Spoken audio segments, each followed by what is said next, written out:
Usap-usapan nga sa social media ang pasabog na pakilig ng Ekonin ng mga kaganapan nila sa Japan. Sobrang tulala ang mga fans nila, hindi nila ine-expect na isi-share nila Jericho Rosales at Janine Gutierrez ang kaganapan nila sa Japan sa nangyaring film festival ng Pantos Mia na sumunod nga doon si Jericho Rosales sa Tokyo.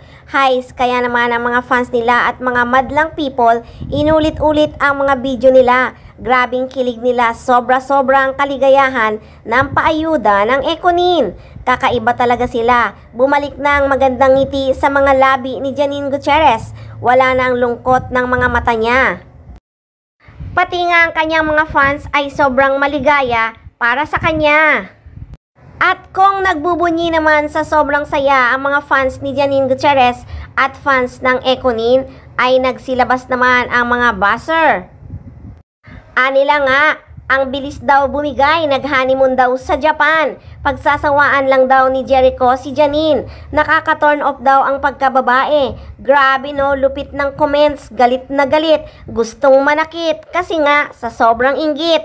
Pati nga yung ice cream na kinakain ni Janine Gutierrez, ginawan pa ng story.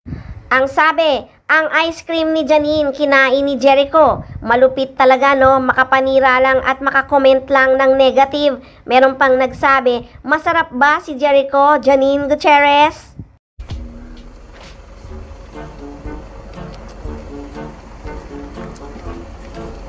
Mama, what happened?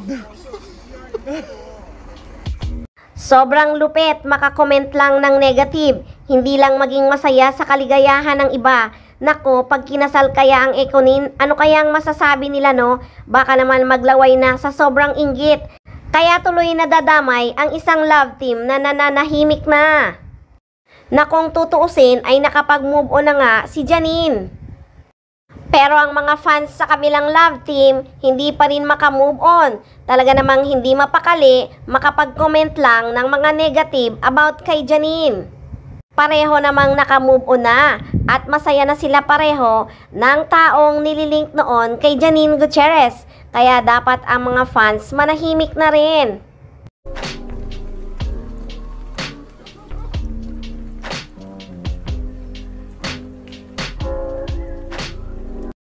At may kumalat pang issue na nag-honeymoon nga daw sina Janine Gutierrez at Jericho Rosales sa Japan.